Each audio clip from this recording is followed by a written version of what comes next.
ভারত চেয়েছিল শেখ হাসিনাই চাননি নির্বাচনে অংশগ্রহণ করতে। আওয়ামী লীগ সবসময় নির্বাচনে অংশগ্রহণ করতে চেয়েছে। কিন্তু আপনাদের কাছ থেকে আমরা শুনেছি যে ইউনূস সরকারের অধীনে কোনো নির্বাচনে যাবে না আওয়ামী লীগ। ইউনূস আমাদের কার্যক্রম নিষেধাজ্ঞা নিষেধাজ্ঞা দেওয়ার আগেই এরকম ভাষ্য আমরা আওয়ামী লীগের পক্ষ থেকে দেখেছি যে নির্বাচনে যাবে না। 87% লোক তার আইডিতেই সমর্থন জানিয়েছেন যে শেখ হাসিনার দরকার। দরকার আসলে বিষয়টা এরকম ছিল না। তিনি জরিপটা চালিয়েছেন শেখ হাসিনা আসবেন না, ফিরে আসবেন না বা দেশে। আমি 87% ধরলাম না, 70% লোক মনে করে শেখ হাসিনা। মানে টোটাল ভোটই মনে হয় দিয়েছিলেন 75,000। বিএনপি নেতারা আওয়ামী লীগের কাছে ধর্ণা দিয়েছে, হাতে পায়ে ধরেছে এবং তাদের পক্ষে সমর্থনও দিয়েছে জামাতকে ঠেকাতে। আমাদের যদি ভোট দেন তাহলে আমরা নিষেধাজ্ঞা প্রত্যাহার করব। ক্ষমতায় গিয়ে আপনাদের নিষেধাজ্ঞা পাকাপোক্ত করে দিল। ডাবল গেম প্লে করলো বিএনপি। বিএনপির চরিত্র যা তাই করেছে। এত জনপ্রিয় হয়ে উঠেছিল যে আপনাদের ধারণা ছিল জামাত জিতে যাবে। জামাতকে জিতানো হইতো। 8 জন উপদেষ্টা সীমাহীন দুর্নীতি করছেন, তাদের বিচার কেন হচ্ছে না? আপনাদের সময় যেটা নিয়ে আমরা আলোচনা করতাম যে পিক অ্যান্ড চুজ হচ্ছে কিনা, মানে দুর্নীতির দায়ে অনেককে সাজা হচ্ছে, বিশেষ করে বিরোধী দলে যারা আছেন তাদের সাজা হচ্ছে। এমপি সাহেব মন্ত্রী সাহেবদেরও দুদক ডেকেছেন এবং তাদের নামে মামলা হয়েছে, কেউ রেহাই পায়নি। আপনাদের আমলে এক এস আলমের ব্যাপারে এত কথা যে তাকে আপনারা কতটা নিরাপদে।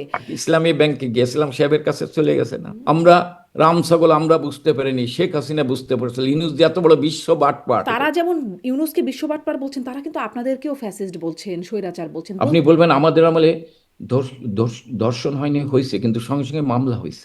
তো রামিসাদের ব্যাপারেও তো মামলা হচ্ছে, বিচারও দ্রুত হচ্ছে। আমি এক ফ্যামিলিতে 3 জনের বস্তাবন্দি লাশ পাওয়া যাচ্ছে, এটা কোন বাংলাদেশ? আপনাদের সময় আমরা 7 খুনে মানে পানিতে ভেসে উঠতে দেখেছি আমরা সেটা বস্তাবন্দি। না, না। আপনি আসলে জানতেন না বিষয়টা যে তাকে যে ভারত পাঠিয়ে দেওয়া হচ্ছে। তিনি মনে করেছিলেন তিনাকে টুঙ্গিপাড়া, তিনি টুঙ্গিপাড়া যেতে চেয়েছেন। ফিরছেন না কেন বা এতদিন ধরে ফিরলেন না কেন? ফিরবে, আমি তো বললাম ফিরবে জনগণের ভিতরে যখন গণবিস্ফোরণ ঘটবে। তারা কি করে নিশ্চিত হচ্ছেন যে বছরই জনবিস্ফোরণ ঘটে যাবে? হবেই, এবছর হোক না পরের বছর হবেই। আমরা শেখ হাসিনার কাছেও শুনেছিলাম বছর ফিরবেন, এখন শুনছি যে কখনো না কখনো ফিরবেন। মানে দিনক্ষণ আমি ঠিক করবো কখন যাবে, এবছরও যেতে পারি। তাহলে কি বর্তমান নেতৃত্বকে সরিয়ে দেওয়া হবে? মানে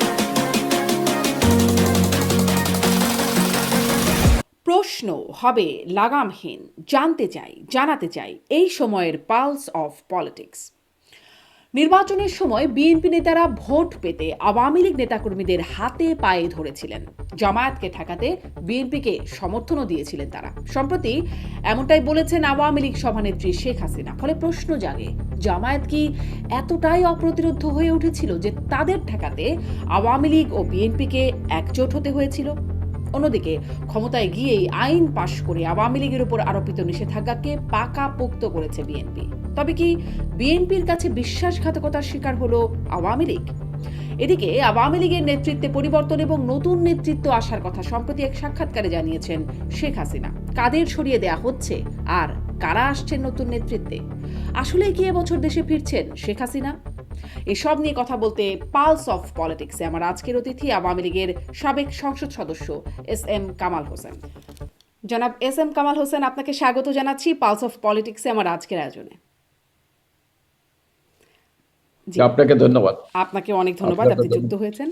জি, আপনার কাছে যেটি শুরু করব, একটি খবর দেখছিলাম মানব জমিনের সম্পাদক মতিউর রহমান, তিনি বলছেন যে আওয়ামী লীগকে নির্বাচনে আনার চেষ্টা করা হয়েছিল এবং পার্শ্ববর্তী দেশ অর্থাৎ ভারতের কথা বলছেন, ভারত এই চেষ্টাটা করেছিল, কিন্তু শেখ হাসিনা কোনোভাবেই রাজি হন নাই।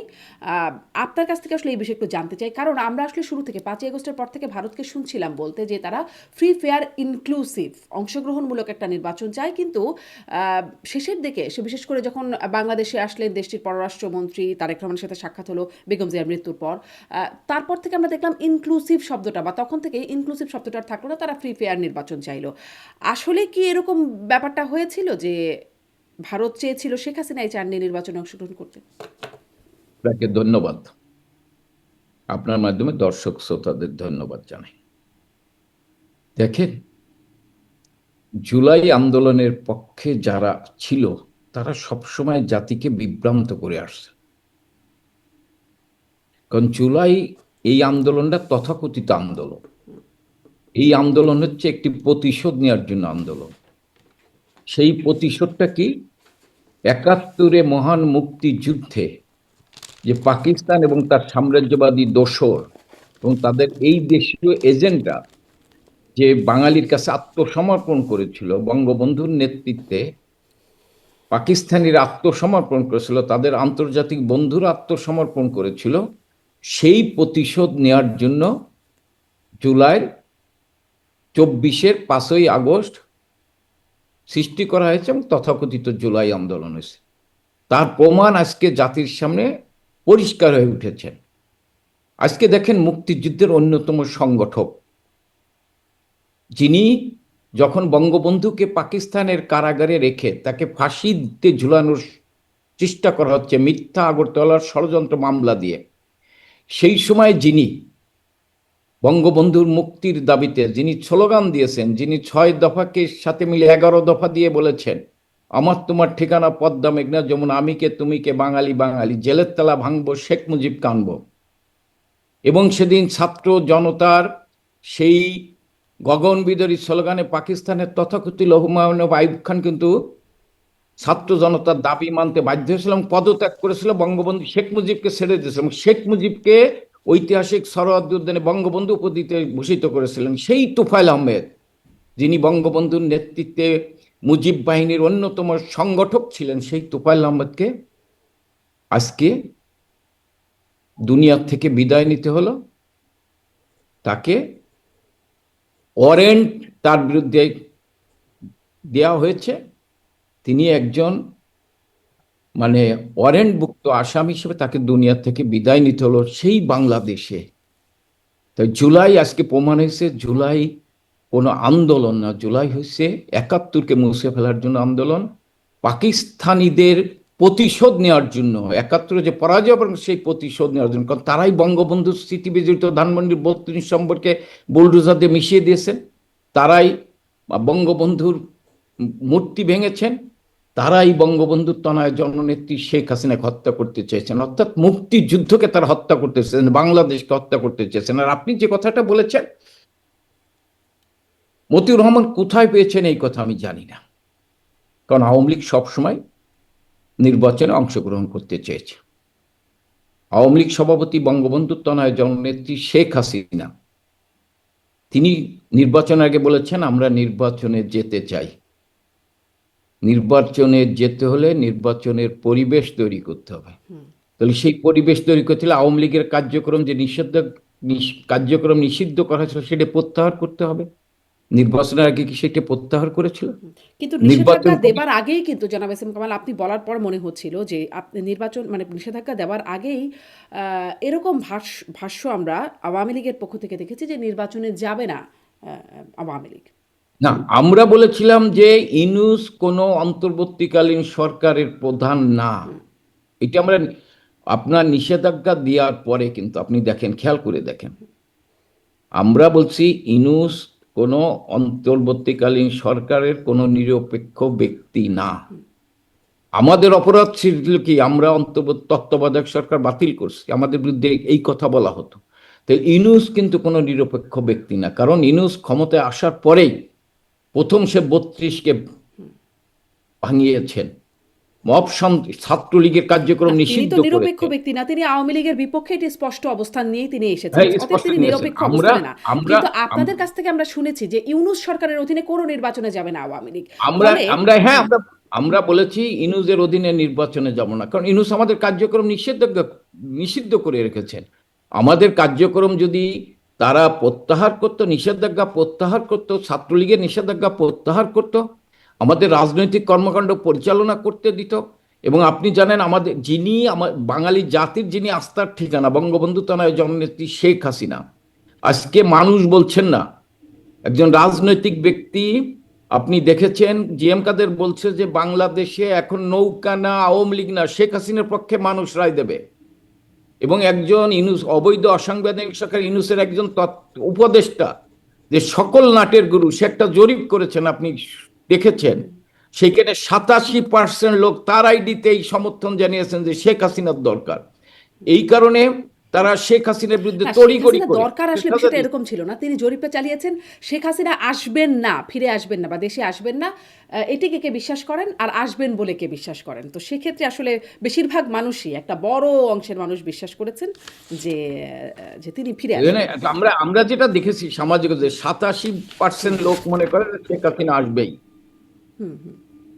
তা আমি মনে করি যে মানব জমিনের মতিউর রহমান সাহেব যেটা বলছেন, ওনারা সবসময়, হ্যাঁ, জাতির কাছে ওনারা সাদাকে সাদা বলেন না।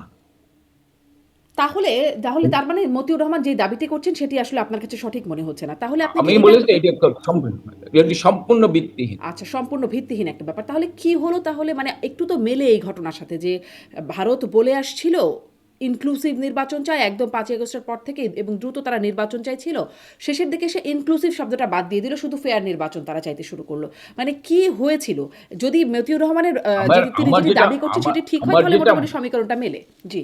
আমার যেটা মনে হয়, ধরেন এটা, এই উত্তরটা তো ভারত সরকারের প্রতিনিধি দিতে পারবেন, তাদের মুখপাত্র দিতে পারবেন। আমি ব্যক্তিগতভাবে আমার যেটা মনে হচ্ছে, হয়তো ভারত সরকার ইনক্লুসিভ নির্বাচন চেয়েছিল, কিন্তু এই অবৈধ অসাংবিধানিক ফ্যাসিস্ট ইউনূস রাজি হননি, আওয়ামী লীগের নিষেধাজ্ঞা প্রত্যাহার করতে রাজি হননি, যার ফলে ভারত সরকার চেয়েছে ইউনূস বিদায় নিক। একটি রাজনৈতিক দল, যে কোনো একটি রাজনৈতিক দল নির্বাচনের মাধ্যমে তারা ক্ষমতায় আসুক, ভারত তাদের সাথে প্রতিবেশী সুলভ আচরণ করবেন, বাংলাদেশের সাথে তারা সুসম্পর্ক রাখবেন। হয়তো পরবর্তীতে এইটা তারা মনে করে, হয়তো তারা বলছেন নির্বাচন হওয়ার আপনারাও প্রয়োজন। কি ঠিক এরকম মনে করেছিলেন যে ইউনূস বিদায় নিক, একটা রাজনৈতিক সরকার আসুক? কারণ আমরা এটা সাবেক আমরা প্রধানমন্ত্রী ধরেন শেখ হাসিনার বক্তব্য আমরা যেটা শুনেছি, তিনি বলছেন যে তারা অনেকেই মানে বিএনপির নেতারা আওয়ামী লীগের কাছে ধর্ণা দিয়েছে, হাতে পায়ে ধরেছে এবং তাদের পক্ষে সমর্থনও দিয়েছে জামাতকে ঠেকাতে। ফলে মানে এই যে মানে ইউনূসকে বিদায় করে বিএনপিকে ক্ষমতায় আনার ব্যাপারে মানে একটা সরকার আসুক, রাজনৈতিক সরকার, আপনাদেরও কি এরকম একটা ইচ্ছা ছিল নাকি? আমরা দেখেন আমাদের নেত্রী কি বলছেন, এটা তো আমরা দেখছি। বিএনপির বিভিন্ন জায়গায় যারা প্রার্থী এবং বিএনপির মহাসচিব মির্জা ফখরুল সাহেবও বলেছেন, আওয়ামী লীগের ভোটের কাছে তারা হাত পেতেছে, এটা তারা করেছেন। এই কারণে আমাদের নেত্রী বলছেন যে তারা নির্বাচনের আগে আওয়ামী লীগের নেতাদের দ্বারে দ্বারে ঘুরছেন। আর আপনি যেটা বলছেন, হ্যাঁ, আমাদের নেতাকর্মীদের বিভিন্নভাবে প্রেসার দেওয়া হয়েছে, তারা সেই ক্ষেত্রে হয়তো মানে ধরেন জামাতের চাইতে তারা হয়তো মনে করছে যে একাত্তরকে, তখন বিএনপি একাত্তরকে রক্ষা করার জন্য মরি হয়ে লেগেছে। এই কারণে হয়তো আমাদের কোনো তৃণমূলের নেতাকর্মীরা তাদের এলাকায় হয়তো তারা জামাত ঠেকানোর জন্য হয়তো বিএনপির পক্ষে ভোট দিতে পারে। আপনি বলছেন প্রেশার দেওয়া হয়েছে, কিন্তু আপনাদের নেত্রী কিন্তু বলেছেন তারা হাতে পায়ে ধরেছে, প্রেশার না, হাতে পায়ে ধরেছে একদম। আমি শুনছিলাম তার বক্তব্যটা। আপনি তাদের বক্তৃতায় তো, বিএনপির প্রার্থীদের বক্তৃতায় তো বলেছেন, অনেকে বলছেন যে আমরা যদি, আমাদের যদি ভোট দেন তাহলে আমরা নিষেধাজ্ঞা প্রত্যাহার করব, এটা অনেকের বক্তৃতায় বলেছেন। এই তো নেত্রী হয়তো বলে, এই কারণেই বলেছেন, নেতৃত্ব কোনো তাদের মুখের কথা, তারা নির্বাচনের আগে যে বক্তব্য রেখেছেন বিএনপির প্রার্থীরা, তারা লোকে আমাদের প্রিয় নেত্রী জননেত্রী শেখ হাসিনা কথাগুলো তাহলে বলেছেন। কি আপনারা বিশ্বাসঘাতকতার শিকার হলেন? মানে আপনাদেরকে বলা হয়েছিল নিষেধাজ্ঞা প্রত্যাহার হবে, তারপরে আপনাদের নেতা শোনেন, আপনাদের সমর্থন দিলেন, শোনেন, কিন্তু আমি ক্ষমতায় মনে গিয়ে দেখা করি, গেল হ্যাঁ আপনাদেরকে আমি মনে পাকাপোক্ত করি নিষেধাজ্ঞা। দেখেন, আমি মনে করি আদর্শিকভাবে বিএনপি এবং জামাতের ভিতর কোনো পার্থক্য নেই। বিএনপির ভিতর মুক্তিযুদ্ধের পক্ষের মানুষ আছে আছে, কিন্তু আদর্শিকভাবে বিএনপি আর জামাতের ভিতর কোনো পার্থক্য নাই।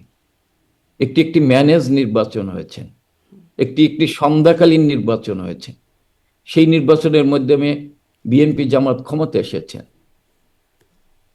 এবং যে পার্লামেন্টে একাত্তরের যুদ্ধ অপরাধীদের ব্যাপারে শোক প্রস্তাব নেওয়া হয়, মুক্তিযুদ্ধের মধ্যে দিয়ে গঠিত যে পার্লামেন্ট, ৩০ লক্ষ শহীদের রক্তের বিনিময়ে যে পার্লামেন্ট, সেই পার্লামেন্টে যখন যুদ্ধ অপরাধীদের বিরুদ্ধে পক্ষে শোক প্রস্তাব নেওয়া হয়, সেখানে তো প্রমাণ যে বিএনপি জামাতের ভিতরে নীতিগত কোনো পার্থক্য নাই। আদর্শিক কোনো পার্থক্য নেই। উপরে যেটা দেখেছেন এটা আইওয়াস। আচ্ছা, আদর্শিক কোনো পার্থক্য নাই, আইওয়াস বলছেন। আমি এই প্রসঙ্গটাতে আসবো, কিন্তু ওই যে প্রশ্নটা করছিলাম সেটাকে একটু বলবেন যে আপনারা কি বিশ্বাসঘাতকতার শিকার হলেন? হাতে পায়ে ধরে আপনাদেরকে সমর্থন আদায় করা হলো, কিন্তু আবার সংসদে গিয়ে আপনাদেরকে নিষেধাজ্ঞা স্পষ্ট মানে শক্তপোক্ত করা শোনেন, হলো। মানুষ, আমি আপনারে বলি, এই তরুণ তরুণ প্রজন্ম বিএনপি জামাতকে দেখে নেই। 2001 থেকে 2006 বিএনপি জামাতের ক্ষমতার আমল দেখে নেই। তারা দেখছেন বঙ্গবন্ধু তনয় জননেত্রী শেখ হাসিনার একটানা 16 বছর ক্ষমতা, উন্নয়নের পাশাপাশি জননেত্রী শেখ হাসিনা যেমন বাংলাদেশে উন্নয়নের মহাসড়কে নিয়ে গেছেন, উন্নয়নশীল দেশে রূপান্তরিত করছেন, পাশাপাশি আমরা যারা এমপি মন্ত্রী কেন্দ্রীয় নেতা ছিলাম, আমরা যারা বিভিন্ন জায়গায় দায়িত্ব ছিলাম, আমাদের আচার আচরণে তৃণমূলের কর্মীরা, সাধারণ মানুষ ক্ষুব্ধ হয়েছে, কষ্ট পেয়েছে। অনেক জায়গায় আপনার গুম হয়েছে, খুনও হয়েছে, আমি অস্বীকার করি না, দুর্নীতিও হয়েছে, যার ফলে মানুষ আমাদের শাসনামল দেখেনি, আমাদের শাসনামল দেখছে। কিন্তু বিএনপি 2001 থেকে 2006 যে 21 আগস্ট গ্রেনেড হামলায় শেখ হাসিনাকে হত্যা করতে চেয়েছে, 23 বঙ্গবন্ধু রক্তাক্ত হয়েছে, 63টি জেলায় 560টি বোমায় ক্ষতবিক্ষত হয়েছে, বিদেশি রাষ্ট্রদূত আপনি জানেন আনোয়ার হোসেনের উপর গ্রেনেড হামলা হয়েছে, মৃত্যুর হাত থেকে বেঁচে হযরত শাহজালালের মাজার রক্তাক্ত হয়েছে, ঝালকাঠিতে 2জন বিচারপতিকে দিবালোকে হত্যা করা হয়েছে। এমনি বাংলাদেশ একটি জঙ্গিবাদের রাষ্ট্রে পরিণত হয়েছিল, ইটে মানুষ দেখে নেই। এবং চাঁপাই নবাবগঞ্জে বিদ্যুতের দাবিতে কৃষককে গুলি করে হত্যা তারা করা ওই হয়েছিল। অংশটুকু দেখে নাই, দেখেছে আপনাদের আমলে কি কি হয়েছে সেগুলো দেখেছে। আমাদের আমলটা দেখেছেন। এখন আমি মনে করি ইউনূসকে দেখেছেন। এখন ইউনূসের ধারাবাহিকতা রক্ষা করার জন্য আজকে বিএনপি জামাতকে দেখছেন। আজকে ইউনূস যে গোলামি চুক্তি করে গেছেন, বিএনপি সেটাকে রক্ষা করার জন্য জামাত সেটাকে রক্ষার সম্মতি দিয়েছেন। আজকে মানুষ বুঝছেন। আজকে দেখেন, আমি আপনাদের বলি, কিন্তু আজকে আপনারা বিশ্বাসঘাতকতার শিকার হলেন কিনা আমার প্রশ্নটা সেটা। আমরা বিশ্বাসঘাতকতার শিকার। আমরা যে বিএনপি জামাত এই আচরণ করবে এটা আমরা বুঝি, কিন্তু আমরা এইটা অপেক্ষা করছি মানুষ বিএনপি জামাতের আসল রূপটা দেখুক। আজকে দেখেন 588 জন শিশু হামে আক্রান্ত হয়ে মারা গিয়েছেন, প্রায় 60,000 শিশু আক্রান্ত, বাংলাদেশের ঘরে ঘরে সব মানে সন্তানরা বাবা মার হাজারি আত্মনাদ। আজকে প্রায় আপনার মানে 500-র উপরে নারী শিশু ধর্ষিতা হয়েছে। 7 বছরের রামিসা থেকে শুরু করে 4 বছরের শিশুও ধর্ষিত হয়েছে এবং হত্যা করা হয়েছে। আজকে হচ্ছে বাংলাদেশ। আজকে দেখেন ডিজেলের দাম, আপনি পেট্রোলের আপনারা কি দাম আসলে অপেক্ষা করছিলেন যে বৃদ্ধি পেয়েছে। এই আমলের যে দুর্নীতি হবে বা অপকর্মগুলো হবে সেগুলোকে তুলে ধরে আপনারা আসলে আপনাদের মানে ফিরে আসাটাকে জায়েজ করবেন, এরকম কি আপনারা অপেক্ষা করছেন? আমাদের ফিরে আসাটাকে যায় জনগণ বুঝুক যে শেখ হাসিনা আমলে কি হয়েছে আর এই আমলে কি হয়েছে। আজকে যিনি প্রধানমন্ত্রী তারেক রহমান সাহেব, তার মুখ্য সচিব, তিনি যখন আপনি একটি সবাই বলেছেন মত বিনিময় সভায়, যখন বিএনপি ক্ষমতায় আসেনি, যে 8 জন উপদেষ্টা সীমাহীন দুর্নীতি করেছেন। আমাদের বিরুদ্ধে দুর্নীতির অভিযোগ আনা হয়েছিল যে আমরা দুর্নীতি করছি, আমাদের আমলে দুর্নীতি হয়েছে। তাহলে তারেক রহমানের মুখ্য সচিব তথাকথিত অবৈধ অসাংবিধানিক অন্তর্বর্তীকালীন সরকারের 8 জন উপদেষ্টা সীমাহীন দুর্নীতি করছেন, তাদের বিচার কেন হচ্ছে না? কেন তাদের বিচার হচ্ছে না? তাহলে এই দুর্নীতি দাতাদেরকে উৎসাহিত করছে, সেভ করার চেষ্টা করছে। তাহলে কি জনাব কোথায় এসএম গেল? কামাল মানে এরকম ধরেন আপনাদের সময় যেটা নিয়ে আমরা আলোচনা করতাম যে পিক অ্যান্ড চুজ হচ্ছে কিনা, মানে দুর্নীতির দায়ে অনেককে সাজা হচ্ছে, বিশেষ করে বিরোধী দলে যারা আছেন তাদের সাজা হচ্ছে বা তাদেরকে গ্রেপ্তার টেপ্তার করা হচ্ছে, আর যারা সরকারপন্থী বা এসালম ধরনের যারা আছেন তারা খুব নিরাপদে বিরাজ করছেন। একটা পিক অ্যান্ড চুজের বিষয় আপনাদের সময় দেখতাম, এই আমলেও না না সেগুলো হবে, না হতে না হতে না বাড়বে। না না না জি। না না না না না শারমিন, আপনি তো সাংবাদিক, সাদারে সাদা বলেন। আমাদের আমলে এমপি সাহেব মন্ত্রী সাহেবদেরও দুদক ডেকেছেন এবং তাদের নামে মামলা হয়েছে এবং তারা অনেকে জেল খেটেছেন, আমাদের আমলে হয়েছে। কেউ রেহাই পায় নাই। কেউ রেহাই পায় আমাদের না, মনে এটা কি সরকার ঠিক? এটা কি ঠিক? না আমার মানে আমার কেউ কথা কেউ আমাদের ধরা যাদের হয়েছে, একদম ঠিক। আমরা দেখেছি আসলেই কাউকে আমি কাউকে আমি এমপি আমি মন্ত্রীরা আমাদের কোনো মামলা হয়েছে। দেখেন আমাদের আমলে সরকারি অফিসে যেখানে দুর্নীতি হয়েছে, তাদের চাকরিচ্যুত হয়েছে, তাদের বিরুদ্ধে হ্যাঁ মামলা হয়েছে। আপনি বলবেন আমাদের আমলে ধর্ষণ হয়নি, হয়েছে, কিন্তু সঙ্গে সঙ্গে মামলা হয়েছে, বিচার হয়েছে। তো রামিসাদের ব্যাপারেও তো এইভাবে মামলা হচ্ছে, বিচারও এই খুব দ্রুত এইভাবে গতিতে হচ্ছে। আমি না না না আরো অনেকে, আমি করছি ধর্ষণ মহামারী রূপে দেখা গেছে। হাম যেমন মহামারী রূপে দেখা গেছে, ধর্ষণ মহামারী রূপে দেখা গিয়েছে। আজকে এই শিশু হত্যার জন্য তো ইনুস দায়ী। কোথায় সেই সুশীল সমাজ? জি, আজকে সেই প্রশ্ন ধর্ষণ আপনি খুব মহামারী। যৌক্তিকভাবে করতে পারেন, কোথায় সুশীল সমাজ, হামে শিশু আজকে মারা আমি গেল। আজকে আমি আপনার আমি আপনার একটা কথা, যে কথাটা বললেন, দেখেন আওয়ামী লীগের আমলে পেট্রোলের দাম ছিল 127 টাকা, আর এখন পেট্রোলের দাম 140 টাকা। আওয়ামী লীগের আমলে অকটেনের দাম ছিল 131 টাকা, আজকে অকটেনের দাম 145 টাকা।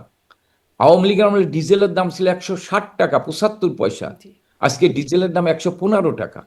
জি, কিরাসিন তেলের জনাব দাম এহসান ছিল কামাল হোসেন, মানে 160 এই টাকা তুলনায় যদি আপনি আজকে যান, একটা 135 বৈশ্বিক টাকা। প্রেক্ষাপট তো আছে, সাথে সাথে ধরেন, মানে যেহেতু অন্য পক্ষের কেউ নাই কথা বলবার জন্য, মানে একটা বৈশ্বিক প্রেক্ষাপটের সাথে সাথে ধরেন, যখন বিএনপি আমলে তখন আরো কম ছিল, আওয়ামী লীগ আমলে একটু বেড়েছে, মানে সময় সময় তো সবকিছু বাড়ছে, এই একটা যুক্তি কি মানে আছে না? আমি বৈশ্বিক কারণে হইতে পারে, আমি এটা অস্বীকার করি না, কিন্তু এইরকম আজকে আপনি গার্মেন্ট শিল্প কেন বন্ধ হয়ে যাচ্ছে? কেন লক্ষ লক্ষ শ্রমিক বেকার? কেন? আজকে তো জননেত্রী শেখ হাসিনা বিদ্যুৎ রেখে গিয়েছেন, তা কেন বিদ্যুৎ দিতে পারছেন না? আজকে জি কেন নিত্য প্রয়োজনীয় জিনিসের দাম বৃদ্ধি? আজকে 3 মাসে প্রায় 400-র মতো মানুষ খুন হয়েছে বাংলাদেশে, অস্ত্রের ঝনঝনানি। শারমিন, আমার কথা না, আপনি জিজ্ঞাসা করেছেন সাখাওয়াত সাহেবকে, আপনার সামনেই স্বীকার করেছেন 7.62 রাইফেল কারা, সেই অস্ত্র কোথায়? এই অস্ত্রগুলো কেন উদ্ধার করা হচ্ছে না? আপনি দেখেছেন যে এক ফ্যামিলিতে 3 জনের বস্তাবন্দি লাশ পাওয়া যাচ্ছে। এটা কোন বাংলাদেশ? আপনারা নতুন বাংলাদেশ তৈরি করবেন, আমাদের বিরুদ্ধে জি, হ্যাঁ জনাব এস এম কামাল হোসেন, অপবাদ খুবই দিচ্ছেন। নির্মম ঘটনাগুলোর উল্লেখ আপনি করছেন, কিন্তু আপনাদের সময় আমরা 7 খুনে মানে পানিতে ভেসে উঠতে দেখেছি সঙ্গে সঙ্গে বিচার বস্তাবন্দি না না বস্তাবন্দি আমি লাশ। কাছে আমি আপনার সাথে একমত, কিন্তু সঙ্গে সঙ্গে সেই অফিসারের বিচার হয়েছে, আমাদের আমলে তার ফাঁসি রায় হয়েছে, কার্যকর হয় ছাড় নাই দেওয়া সেটা, হয়নি। কার্যকর হয় নাই, কিন্তু এখনো দেখা না যাচ্ছে না মামলা ফাঁসি হচ্ছে। কিন্তু আমার প্রশ্ন ফাঁসির রায় হচ্ছে, হয়েছে। এই তুলনামূলক ফাঁসির বিচারগুলো। দেখেন, আমি আপনার বলি একটা কথা বলি, আমাদের আমলে বুয়েটে হত্যা হয়েছিল, তাদের কিন্তু বিচার হয়েছে, ফাঁসির রায় হয়েছে, এবং তাদের পক্ষ উকিল কি ছিল? জামাত সমর্থিতরা উকিল ছিল। আমাদের আমলে বিশ্বজিৎ হত্যা হয়েছে, তাদের বিচার হয়েছে, ফাঁসি হয়েছে, আমাদের আমলে ছাড় দেওয়া হয়নি, আর আপনারা ফাঁসির আসামিদের ছেড়ে দিচ্ছেন, বিচার হয়নি। আমাদের আমলে কেউ রেহাই পায়নি। হ্যাঁ হয়েছে, আজকে কারা করছে আজকে প্রমাণ হচ্ছে। আপনি বলতে পারেন জি, এটা আপনাদের ব্যর্থতা, আমরা ধরতে পারিনি, এটা ঠিক আছে, আজকে কিন্তু বলতেছে। জনাব এস এম কামাল হোসেন, এরকম ঘটনা থেকে ঘটনায় তুলনা করলে তো আসলে অনেক তুলনা হবে, কিন্তু আপনাদের আমলে এক এস আলমের ব্যাপারে এত কথা, যে তাকে আপনারা কতটা নিরাপদে আসলে আজকে এস আলম সাহেব কোথায়? কোথায় সেটা জানি না, তো আপনারা বলেন না কোথায়। না আপনি করেন না, আজকে ইসলামী ব্যাংকে গিয়ে এসএলএম সাহেবের কাছে চলে গেছে না? সেই প্রক্রিয়ায় আছে, জানা যাচ্ছে, শোনা যাচ্ছে। যেটা কি ব্যবসায়ী ব্যবসায়ী। আমরা চাইছি দেশটাকে স্থিতিশীল অবস্থায় রাখতে, দেশটায় বিনিয়োগ হোক, কর্মসংস্থানের সংখ্যা বৃদ্ধি পাক। দেখেন আমি আপনার একটা কথা বলি, আপনি জানেন করোনার সময় অনেকেই বলেছিল গার্মেন্ট শিল্প বন্ধ করে দেওয়া উচিত, কিন্তু বঙ্গবন্ধু তনয় সেদিন সময়োপযোগী সিদ্ধান্ত নিয়েছিলেন। গার্মেন্ট শিল্পের মালিকরা বলছিল আমরা বেতন দিতে পারবো না, তাদেরকে ব্যাংক থেকে সহযোগিতা করে গার্মেন্ট শিল্প চালু রেখেছিলেন। অর্থনৈতিকভাবে কিন্তু ধস নামে নেই। এই যে লক্ষ লক্ষ শ্রমিক, তারা কিন্তু কাজ করেছিল সেখানে, তাদের কর্মসংস্থান ছিল। আজকে তারা অসহায়, আজকে সেই গার্মেন্ট শিল্প বন্ধ হয়ে গেছে। আজকে আপনি হামের টিকা কেন সংগ্রহ করে রাখা হয়নি? 42,407 কোটি টাকা রেখে গিয়েছিলেন, জি কেন করা হয়নি? জি, সেই অভিযোগ তো আপনি তুলতেই পারেন। হামের টিকার বিষয়ে বিশেষ করে বিভিন্ন মহল থেকে এই অভিযোগ উঠছে। আমরাও প্রতিনিয়ত কথা বলছি। কিন্তু যে তুলনামূলক বিশ্লেষণগুলো করছেন সেখানে আপনাদের আমলেও আপনিই বলছিলেন যে এই ১৭ বছর দেখেছে, আপনাদের নানান রকম দুর্নীতি, গুম-খুন ইত্যাদি দেখেছে। তাদেরকে দেখে নাই, এখন তাদের মনে হয় দেখার পালা কিনা। এই যে তাদেরকে আমাদের দেখলো না আমলে মানুষ। আমি আপনার আমাদের আমলে অভিযোগ তোলা হয়েছে দুর্নীতি হয়েছে। আমি বলছি যে হতে পারে, আমি অস্বীকার করি না, এবং যারা করেছেন তাদের বিরুদ্ধে ব্যবস্থা নেওয়া হয়েছে। কারো বিরুদ্ধে। ব্যবস্থা নেই। কারো হ্যাঁ, কারো না বিরুদ্ধে। যেটা আমি করছি ব্যবস্থা নেওয়া হয়েছে, ব্যবস্থা নেওয়া হয়েছে। এখন তো দুর্নীতি হচ্ছে, ধরেন ইউনূস দুর্নীতির মহান বরপুত্র। ইউনূস যেমন ধর্ষকের গ- জনক, মব সন্ত্রাসের জনক, এবং কেউ কেউ বলছেন যারা একসময় বঙ্গবন্ধু তানা জননেত্রী শেখ হাসিনার সমালোচনা করতেন, যখন তিনি ইউনূসকে ক্ষমতালোভী, অর্থলোভী, সুদখোর বলতেন, সেই সমস্ত সাংবাদিকরা আপনার সহযোদ্ধারাই বলছেন আমরা রাম ছাগল আমরা বুঝতে পারিনি, শেখ হাসিনা বুঝতে পেরেছিল ইউনূস যে এত বড় বিশ্ব বাটপাট। এটা আমার কথা না, কিন্তু সাংবাদিকদের কথা। ইউনূস একজন মির্জাফর। কেউ কেউ মানে মির্জাফরের সাথে রড ক্লাবের চুক্তি হয়েছে। ইউনূস বাংলাদেশকে দাসখত দিয়ে লিখে দিয়েছেন সাম্রাজ্যবাদী শক্তির কাছে, ডিপ কিন্তু তারা স্টেটের। যেমন ইউনূসকে বিশ্ববাটপার বলছেন, তারা কিন্তু আপনাদেরকেও ফ্যাসিস্ট বলছেন, স্বৈরাচার বলছেন কিন্তু। না, এখন বলে না। এখন তারা বলে আমরা আর শেখ হাসিনার ফ্যাসিস্ট বলবো না। দেখেন নাই মুসলিম লীগের সভাপতি তিনি বলেছেন। অ্যাডভোকেট রশিদ মহাসিন কি জি। বলছেন? তিনি মানে কি বলছেন যে আমি ইউনূসকে দেখার পরে আর বলবেন না। না, বলছে এখন আর আমরা ফ্যাসিস্ট বলবো না। শেখ শেখ হাসিনা ফ্যাসিস্ট না, শেখ হাসিনা যা করেছেন কেউ পারবে না। অর্থনীতির জাহিদ সাহেব কি বলছেন?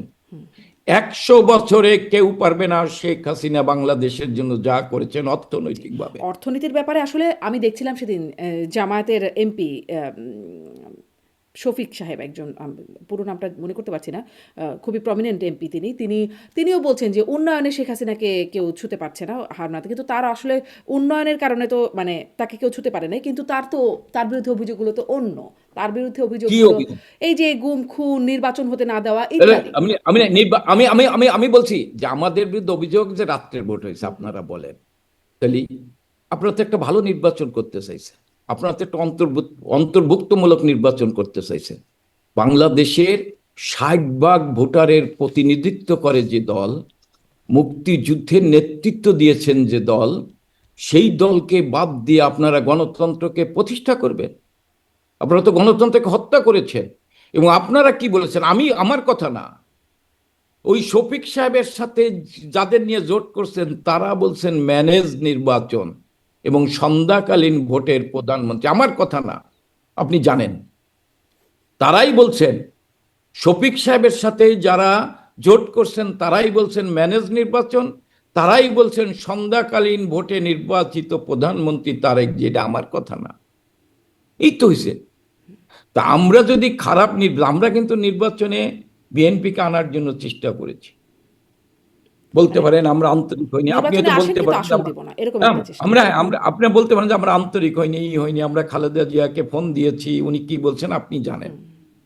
কিন্তু কই বিএনপি তো একটি গ্রহণযোগ্য নির্বাচন যদি করতে চায়, অন্তর্ভুক্তমূলক নির্বাচন করতে চায়, কই আওয়ামী লীগ তো একটু বলেনি যে আওয়ামী লীগ ছাড়া নির্বাচন আমরা করব না।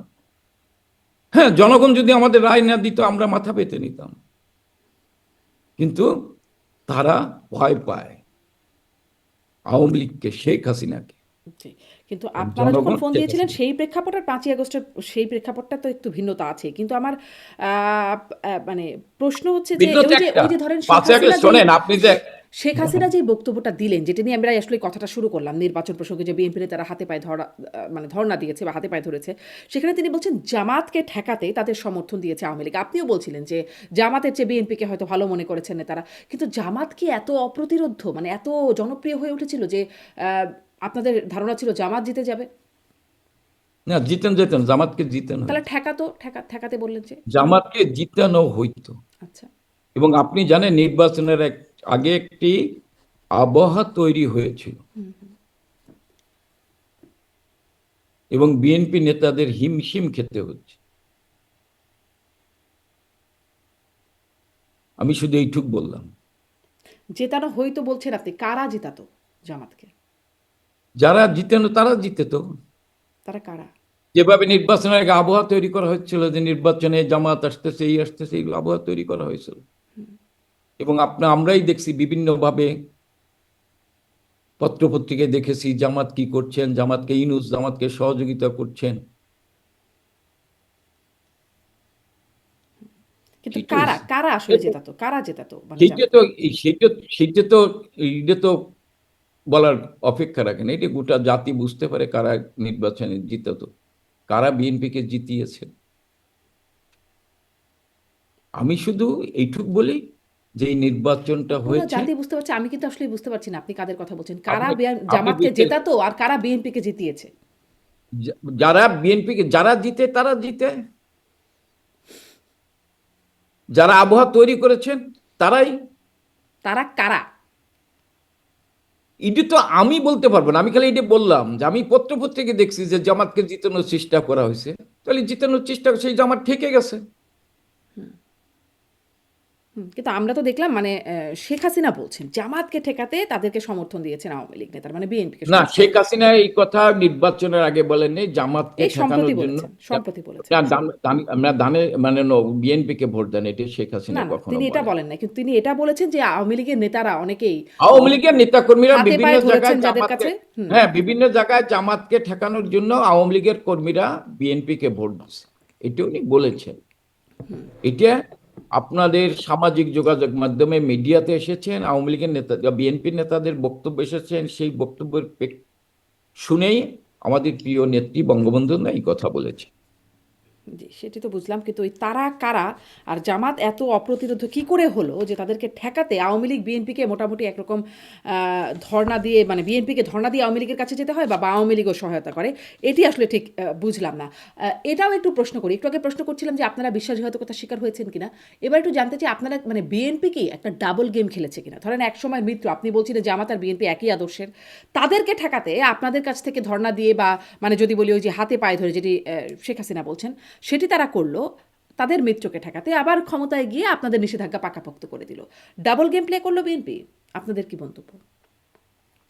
বিএনপির চরিত্র যা তাই করছে,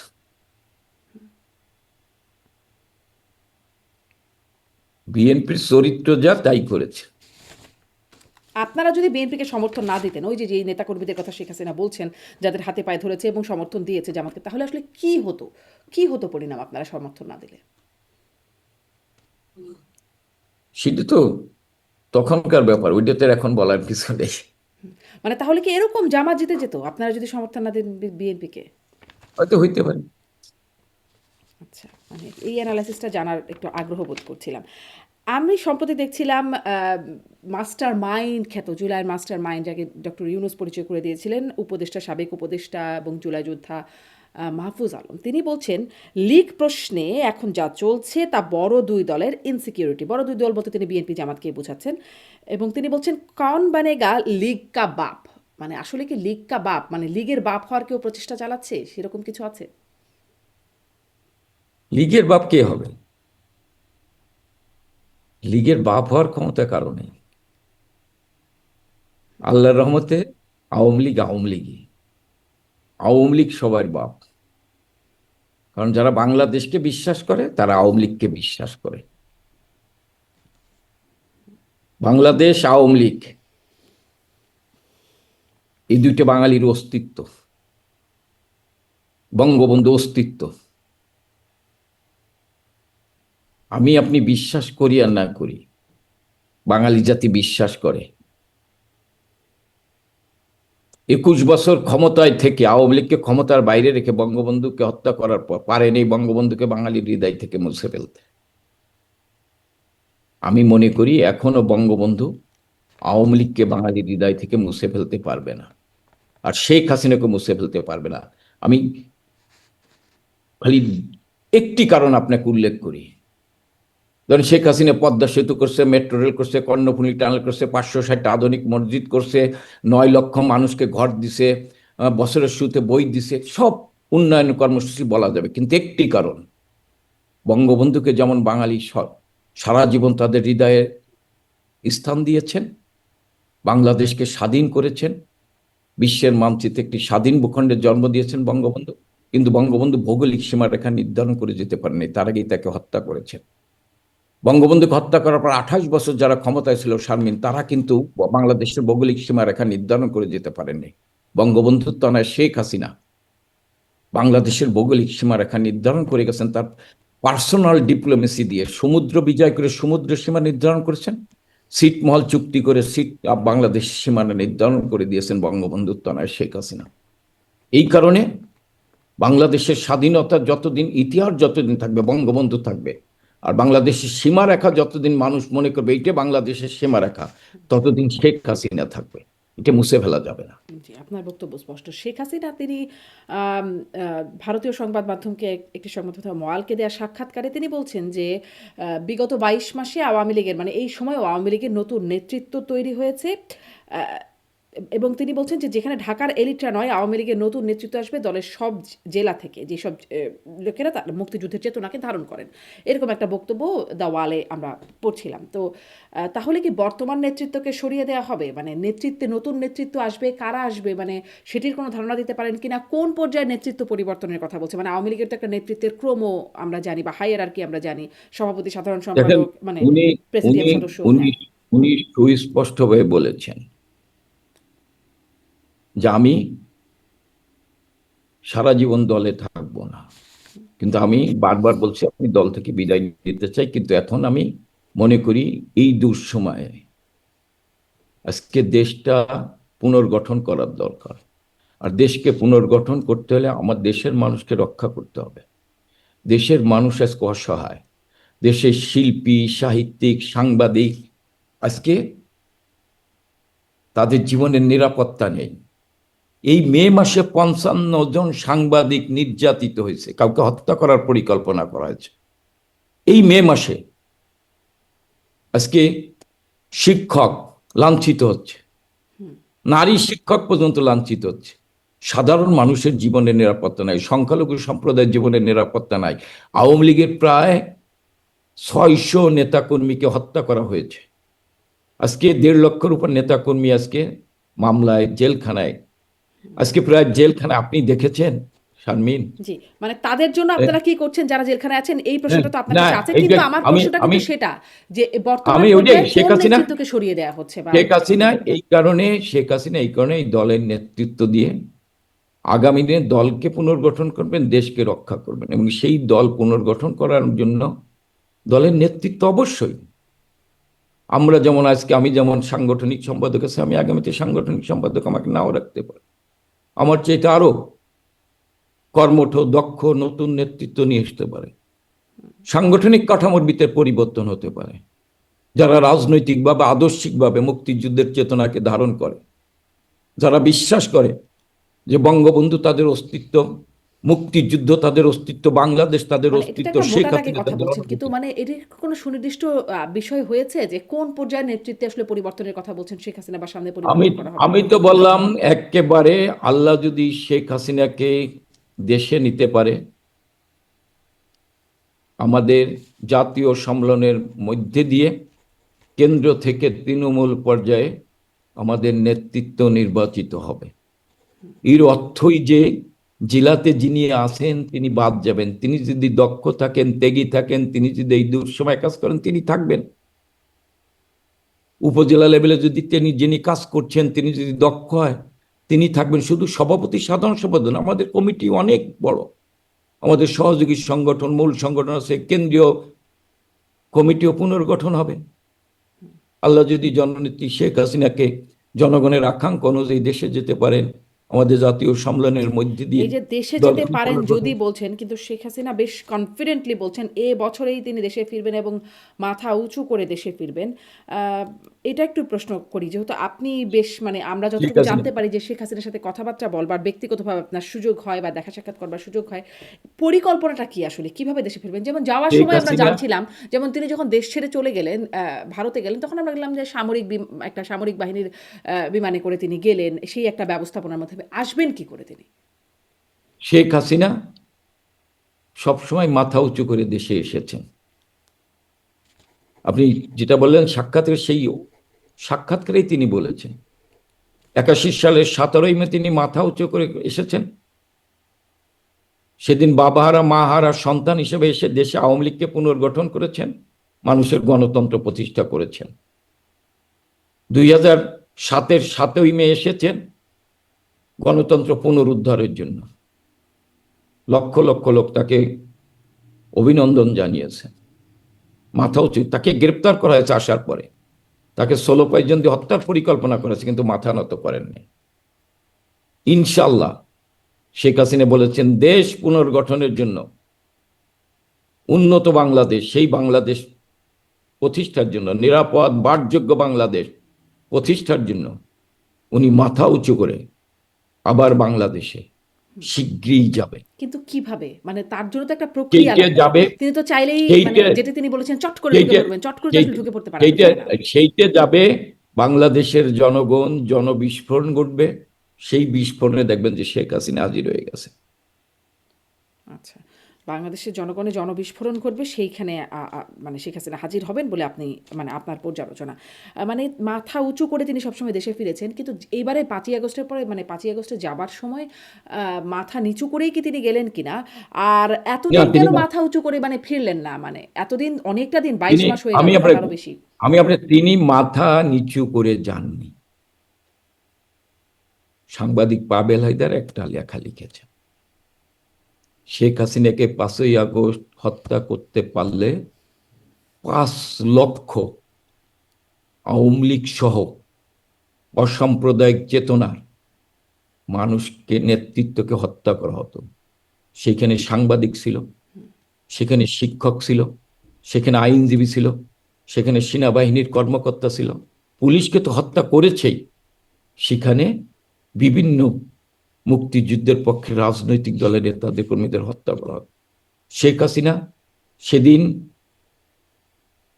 যে ক্ষমতা ছেড়ে চলে, যে এই হত্যাকাণ্ড থেকে রক্ষা করেছেন, তারপরেও মানে শেখ হাসিনাকে হত্যা করা হলে তাদেরকে হত্যা করা হতো, কিন্তু তাদেরকে হত্যা করতে পারে বাধা পাইল কিসে? বাধা পেল, তারা দেখেছে শেখ হাসিনা বেঁচে আছেন, বাংলাদেশ ঘুরে দাঁড়াবে। শেখ হাসিনা যখন বেঁচে আছে, ইনশাল্লাহ বাংলাদেশ ঘুরে দাঁড়াবে। বাংলাদেশ শেখ হাসিনার নেতৃত্বে আবার ঐক্য, যেটা আজকে আপনি প্রমাণ পাচ্ছেন। আজকে প্রমাণ হচ্ছে, যখন কেউ বলছেন 87% লোক চায় শেখ হাসিনা ফিরে আসুক, আমি 87% বললাম না, 70% লোক মনে করে শেখ হাসিনা বাংলাদেশের বিকল্প। আজকে বাংলাদেশকে রক্ষা করতে হলে শেখ হাসিনার দরকার।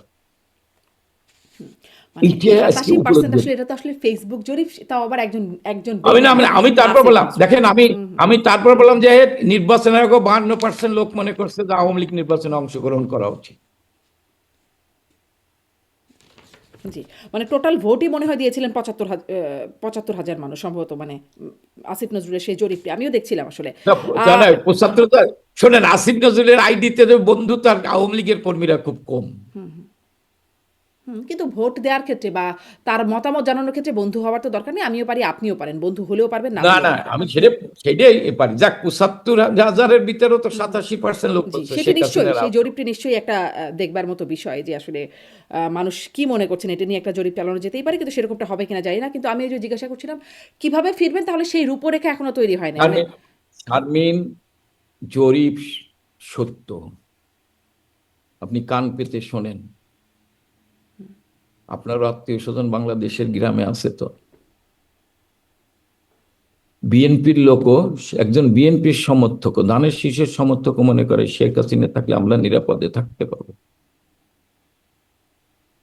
এখন তারা মনে করে, কেন মনে করে? তারা তো শেখ হাসিনার সময়, মানে আমরা শুনতাম তারা ঘর বাড়িতে ঘুমাইতেও পারতো না। মানুষ সাধারণ, বিএনপির সাধারণ কর্মীরা নিরাপদে ঘুমাইতে পারছে। দেখেন, এই ছাত্র দলের সভাপতি বলছেন ঈদের সময় আমি কিন্তু আমার গ্রামে জিদ করতে পারছি, নামাজ পড়তে পারছি। আর আজকে ছাত্রলীগের হাজার হাজার ছেলেকে বিশ্ববিদ্যালয়ের ছাত্রত্ব বাতিল করা হয়েছে, সার্টিফিকেট বাতিল করা হয়েছে। নিরীহ ছাত্রলীগের সমর্থক সমর্থক, নিশ্চয়ই এটা দুঃখজনক ব্যাপার।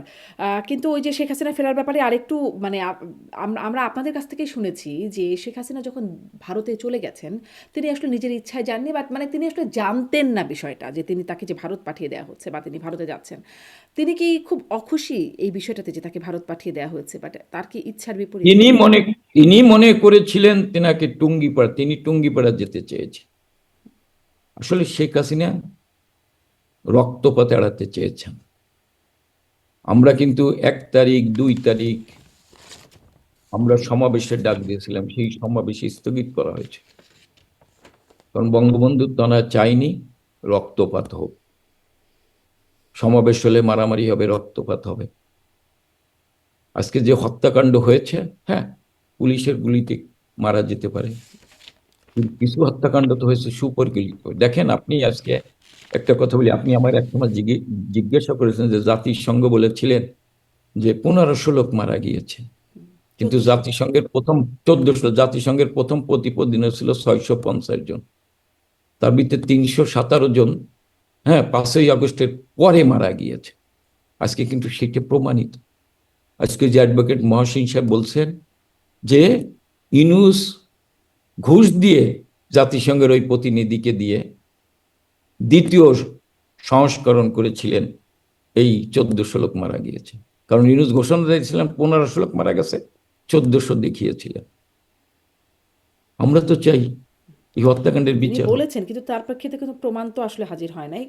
যাই হোক, নিশ্চয়ই সামনের দিনে এটা প্রমাণ হবে। কিন্তু আপনাকে যে প্রশ্নটা করছিলাম যে তিনি কি আসলে এই বিষয়ে অখুশি বা তার ইচ্ছার বিপরীতে এখন, মানে তিনি যে ভারতে আছেন গেছেন এই বিষয়টাতে?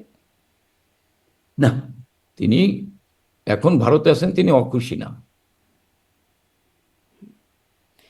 মূল লক্ষ্য ছিল তো তেনাকে হত্যা করা এবং তার ছোট বোন শেখ রেহানাকে হত্যা করা,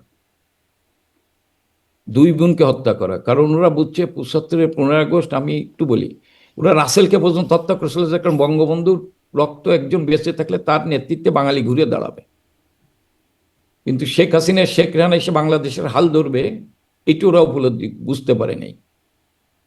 এবার ওরা বুঝতে পারছে এই 2জনকে হত্যা করতে পারলে আর কেউ থাকবে না, বাংলাদেশটাকে দখল করা যাবে। যার ফলে শেখ হাসিনা শেখ রেহানাকেই হত্যা করতে চেয়েছিলেন, কিন্তু আল্লাহ রক্ষা করেছেন। বাংলাদেশটাকে আল্লাহ রক্ষা করতে চায়, পরীক্ষা করে। আচ্ছা, তো তিনি এখন বলছেন তিনি ফিরে আসবেন, এই বছরেই ফিরে আসবেন, কিন্তু এই প্রায় 2 বছর হয়ে গেল, এতদিন ফিরলেন না কেন, বা এখনো ফিরছেন না কেন? মানে ফিরে আসবেন আমি মাথা উঁচু করে, এখনো না আমি কেন? আমি আমি বললাম তো, 5ই আগস্টের আগে বাংলাদেশের জনগণকে মিথ্যা তথ্য দিয়ে বাংলাদেশের জনগণকে বিভ্রান্ত করা হয়েছে। কিন্তু আজকে বাংলাদেশের জনগণ উপলব্ধি করেছেন যে 5ই আগস্টের তথাকথিত জুলাই আন্দোলন কোনো আন্দোলন না, ওইটা ষড়যন্ত্রের আন্দোলন, ওইটা জঙ্গিদের আন্দোলন, ওইটা পাকিস্তানিদের আন্দোলন, ওইটা বাংলাদেশকে লিখে দেওয়ার জন্য ওই আন্দোলন হয়েছে, স্বাধীনতার প্রতিশোধ নেওয়ার জন্য ওই আন্দোলন হয়েছে। এখন তারা বুঝতে পারছে, তারা সেদিন শেখ হাসিনার প্রতি তাদেরকে ক্ষুব্ধ করে তুলেছিল। আজকে যারা টেলিভিশনে কথা বলছেন তারা সবাই সেদিন শেখ হাসিনার সমালোচনা করেছিলেন। আজকে কিন্তু তারা শেখ হাসিনার পক্ষে না, তারা সত্যের পক্ষে কথা বলছেন। এই লোকগুলো কিন্তু আজকে সত্যের পক্ষে কথা বলছেন।